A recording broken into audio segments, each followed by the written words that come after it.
নমস্কাৰ সকলোকে স্বাগতম জনাইছো চেনেলটোৰ নতুন ভিডিঅ' এটা মাজলৈ বন্ধুসকল যোৱাকালি নোটিছ এটা দিছে ভেটেনাৰী ডিপাৰ্টমেণ্টৰ ফালৰ পৰা আৰু ইয়াতে কি কৈছে যে কোৱা হৈছে যিসকল কেণ্ডিডেটে ইয়াতে ভেটেনাৰী ডিপাৰ্টমেণ্টত এডিডি ফালৰ পৰা সিলেক্ট হৈছে গ্ৰেড 3 আৰু গ্ৰেড 4 ৰ বাবে তেওঁলোকৰ ডকুমেণ্ট ভেৰিফিকেশ্যন 17 নৱেম্বৰ তাৰিখে লোৱা হ'ব আৰু ভেনুটো ইয়াতে দিয়া হৈছে animal husbandry and veterinary department Chenikuthi Guwahati আৰু ইয়াতে ৰাতিপুৱা 10 বজাৰ পৰা অৰিজিনেল ডকুমেণ্ট আৰু হেসমূহৰ জেৰক্স কৰি সেলফ এটেষ্টেড কৰি লৈ যাব কৈছে আৰু ডকুমেণ্টসমূহ ইয়াত তলত দিয়া আছে কপি অফ অনলাইন এপ্লিকেশ্যন অৰ SLRCৰ যিখন এডমিট কাৰ্ড সেইখন লগতে এজ প্ৰুফ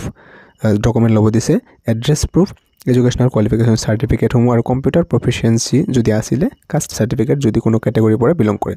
EWS চাৰ্টিফিকেট যদিহে EWS হয় আৰু এক্স সাৰ্ভিসমেন যদিহে হয় যদি PWD হয় PWD সাৰ্টিফিকেট লাগিব আৰু বাকি যিবিলাক নেসেসাৰী এফিডেভিট আৰু আন্ডাৰটেকিং হেসমূহ লাগিব যিসকল SLRC সিলেক্ট হৈছে তেওঁলোকক বোৰ্ড ওয়াইজ ইয়াতে শেডিউল কৰি দিয়া হৈছে টাইমসমূহ সো যিসকলৰ ইয়াতে বোৰ্ড নম্বৰসমূহ দিয়া আছে গ্ৰেড 3 আৰু গ্ৰেড 4 ৰ বাবে বোৰ্ড নম্বৰসমূহ ইয়াতে দিয়া আছে আপোনালোকে চাব আৰু ইয়াতে 10 বজাৰ পৰা 11:30 বজালৈ দিয়া আছে এইখিনি নেক্সট আকৌ 12 বজাৰ পৰা 1:30 বজালৈ দিয়া আছে নেক্সট আকৌ 2 বজাৰ পৰা 3:30 অৰ্থাৎ 3:30 বজালৈ দিয়া আছে নেক্সট আকৌ 4টা বজাৰ পৰা টাইম টু ইয়াতে দিয়া আছে সো এতে বোৰ্ড ওয়াইজ টাইম সমূহ শেডিউল কৰি দিয়া হৈছে সো এতিয়া এটা কথা হল যে যেটো VFA এক্সাম আছিল ভেটেনাৰী ফিল্ড এসিস্টেন্ট আৰু ইয়াৰ বাবে যেটো 200 ভ্যাকেন্সি অৰ্থাৎ 200 সিট আছিল ইয়াৰ এক্সামটো কেতিয়া হ'ব সো আপোনালোকক কৈ দিও যে ইয়াতে অফিচিয়ালি কোনো ধৰণৰ নোটিফিকেশন এতিয়ালৈকে আপডেট অহা নাই আৰু আপোনালোকক প্ৰথমতে কৈছো যে এই এক্সামৰ ক্ষেত্ৰত কিন্তু লেট হয় এক্সামটো পাততে সো সেইভাবে আপোনালোকৰ আইডিয়াত একো নকও যে কেতিয়া এক্সাম পাতিব কিন্তু যেতিয়া এক্সাম পাতে নিশ্চয়কৈ আপোনালোকক মই জনাই দিম আৰু ইয়াতে আপোনালোকক প্ৰিপাৰেচন সমূহ কৰি থাকিব আৰু ইয়াতে যেটো ক্লাস আছিল সায়েন্সৰ ক্ষেত্ৰত আপোনালোকে চেনেলটোতে পাই যাব বাকিতে কোৱেশ্চন সমূহ বেসিক্যালি আপোনালোকৰ যেহেতু এটো পেট এক্সাম অৰ্থাৎ পাৰ্সোনালিটি অ্যাসেসমেন্ট টেষ্ট আপোনালোকৰ নিজৰ ওপৰতে কিন্তু এক্সামটো লোৱা হ'ব অৰ্থাৎ আপুনি কোনটো ব্যাকগ্ৰাউণ্ডৰ পৰা আহিছে আপোনাৰ ওপৰতে কোৱেশ্চন সমূহ সুধিব যেহেতু ইয়াতে ভাইভাহে লোৱা হ'ব যদি ইয়াতে এক্সামিনাৰ 3 গৰাকী থাকে আৰু প্ৰতি গৰাকী যদি 5টাকৈ কোৱেশ্চন হতে তেনেহলে আপোনালোকৰ টোটাল 15টা হে কোৱেশ্চন হল বা 4 গৰাকী থাকিলে আপোনালোকৰ 20টা এনেকুৱা হে ম্যাক্সিমাম কোৱেশ্চন হ'ব সো এনেকুৱা 15টা মানে হৈ যাব ম্যাক্সিমাম সো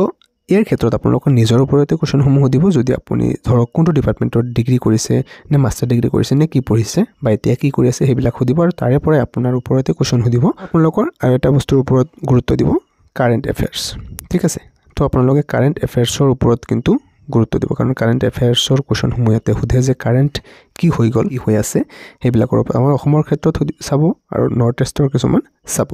আৰু সায়েন্সৰ ক্ষেত্ৰত বিশেষকৈ আপোনালোকৰ বায়োলজিৰ কোৱেশ্চন বেছিকে সুধিব আৰু সেইভাবে আপোনালোকে নিশ্চয়কৈ গমে পাইছে যে মই যিবিলাক কোৱেশ্চন আনো ইয়াতে বায়োলজিৰ কোৱেশ্চন সমূহ বহুত বেছিকে থাকে আৰু ফিজিক্সৰ হালকা সুধিব ইমান এটা নহতে কেমিষ্ট্ৰিৰ কিছুমান সুধিব যদি আপুনি ডিপাৰ্টমেন্টৰ পৰা হয় তেনেহলে আপোনাক কিছু কোৱেশ্চন সুধিব কিন্তু বায়োলজিৰ পৰা ম্যাক্সিমাম কোৱেশ্চন পাব আপোনালোকে লগতে কাৰেন্ট এফেয়াৰ্সৰ পৰা কোৱেশ্চন পাব